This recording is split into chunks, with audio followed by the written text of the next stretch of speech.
Hello, elementary school students across America and on United States military bases around the world.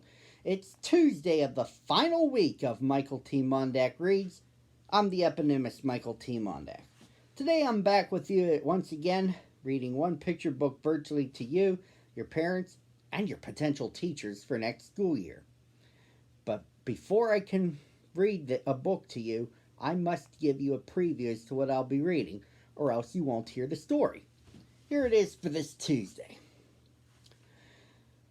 When I told you a couple weeks ago that I moved here to the Shenango Valley in Pennsylvania 27 years ago. And the kids lived in the neighborhood when I got here for the first time saw me and thought, who is this new kid? And when I got to 5th grade at what's now St. John Paul II Elementary School, they wanted to know, who is this new kid? But the next year, folks at Delahunty Middle School thought, who is this new kid? One of them first saw me and thought, she might think I was a baby genius. They didn't think I could fit in with the in crowd. Brother and Sister Bear had experience having a new kid in their neighborhood and who didn't think that brother and sister were part of the so-called in crowd. It's part of a Stan and Jan Berenstain storyline titled The Berenstain Bears and the In Crowd. One's sense of self-worth is often undone the first time one feels left out of the fun. Here we go. It was early summer in Bear Country. School had been out for a few weeks, and Brother and Sister Bear had settled into a comfortable routine of bike riding, playing ball, exploring, and just generally having fun. But they had chores, of course, keeping their room neat, helping with yard cleanup, and when he got very busy, helping Papa Bear in his shop. Mostly, though, they were looking forward to a carefree summer fun and relaxation. But sometimes the road ahead is not as smooth as we would like. Sometimes there are unexpected potholes in the road of life. And Sister Bear, as it turned out, was headed for a real wheelbuster. With school closed, the playground was the gathering place for brother, sister, and the neighborhood cubs. It had swings and slides, a jungle gym, a track, and a sandbox for little cubs. There were also jump ropes, frisbees, and soccer balls you could get from Miss Mac, who was in charge. On most days, Sister would stop off for her best friend Lizzie Bruin, and they would go to the playground together. After a swing and a slide or two, they would get a jump rope for Miss Mac. Lately, they had been getting 2 ropes for Double Dutch. Now, in Double Dutch, the jumper jumps over 2 ropes that are being turned in opposite directions. It isn't easy, but Sister and Lizzie and some of their friends had been practicing and were getting pretty good at it. That's what was happening the day the trouble started. Sister and Lizzie had 2 ropes and were looking for other cubs to join them. But where was everybody? Where were Anna, Millie, and Linda, their usual jump mates? As they looked around, they spied a small crowd at the far corner of the playground near the bike rack. That's when Anna ran by. "How about a little Double Dutch?" called Sister. "Can't now," shouted Anna. "It's a new cub with a terrific 10-speed bike, and she's letting us take turns riding it." It sounded interesting, and even though Sister and Lizzie were still a bit small for 2-wheelers, they decided to investigate. The new cub not only had a pretty sharp bike, it was purple and had 10 speeds and handbrakes. She was pretty sharp herself. She wore purple stretch pants, a designer top, a yellow headband, and hoop earrings. "Her name's Queenie McBear," whispered Anna. "She just moved into the neighborhood. She has pierced ears." Sister pushed through the crowd, gave the newcomer, who was taller than she was and a little older, a big smile and said, "Hi, I'm Sister Bear." Queenie smiled too, but wasn't exactly friendly. "Sister Bear?" she said. "Now what kind of a name is that? You've got to be kidding with those clothes. Pink ruffled jumper and a hair bow?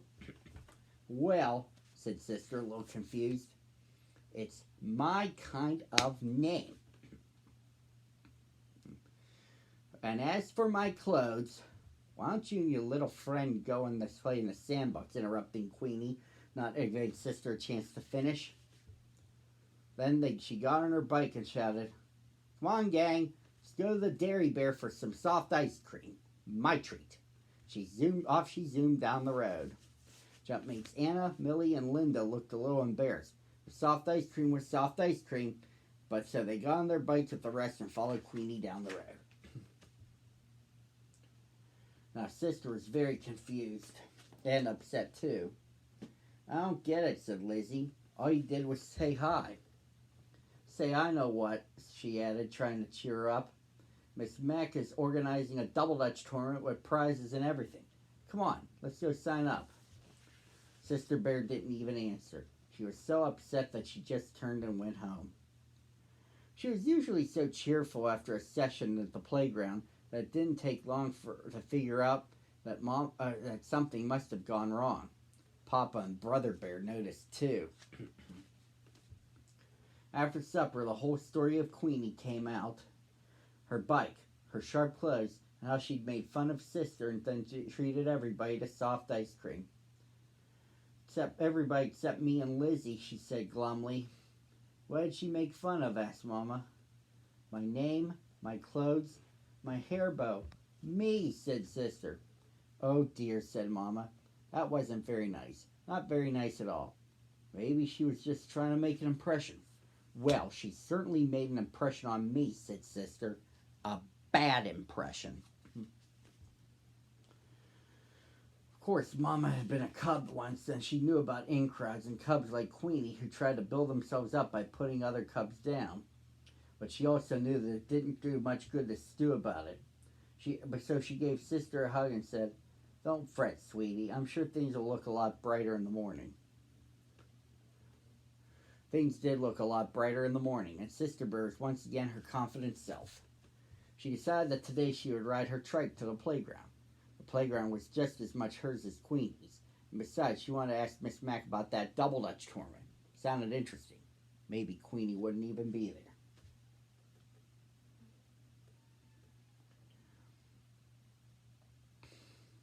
Queenie was not only there. She and the gang were riding around the track on their bikes. When Sister tried to join in, all she got for her trouble was a cloud of dust and more of Queenie's smart talk.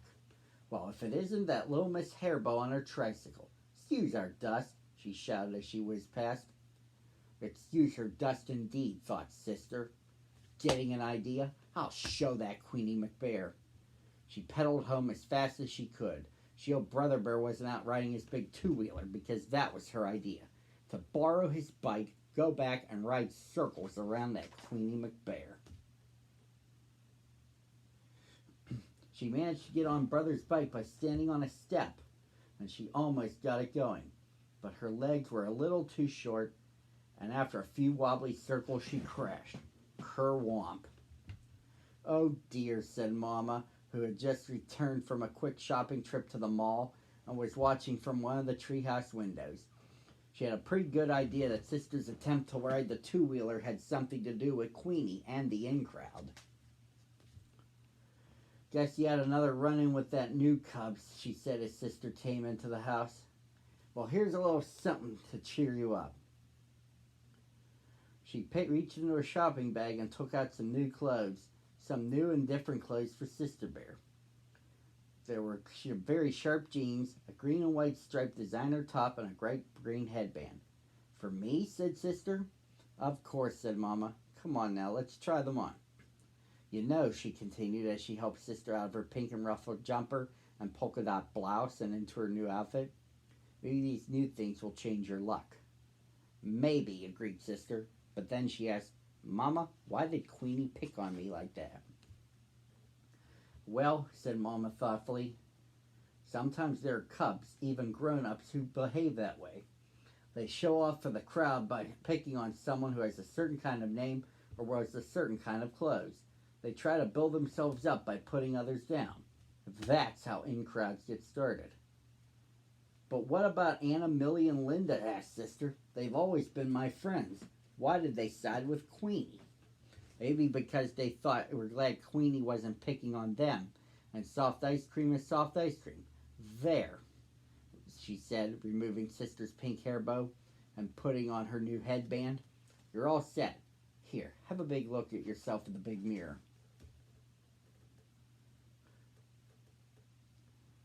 It's very nice, Sister said. I appreciate the new things. There's one problem. It's not like just not me.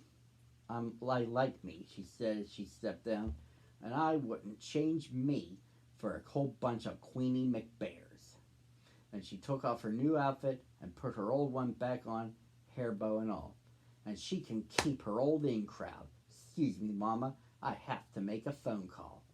She marched over to the phone and dialed a number. Hello, Lizzie, she said. About that Double Dutch tournament. The Double Dutch tournament had gotten to be a big thing. A lot of teams signed up. There were some even boy cub teams. Brother Bear was on one, along with Cousin Fred and the Too Tall Gang. When Sister and Lizzie signed up, Anna, Millie, and Linda quit Queenie's team and joined Sister's. Not only was Sister the best Double Dutcher in the neighborhood, but Anna and the others were getting a little tired of Queenie's snooty ways. Sister Bear led her team in as fine an exhibition of double dutch jumping as had ever been seen in Bear Country. There was no contest. Her team won going away. Queenie's double dutch team was a double dutch disaster, especially Queenie, who made the mistake of wearing beads and big hoop earrings that got caught in the rope and ended in a terrible tangle. After the prizes were awarded, the Cubs all crowded around and congratulated Sister.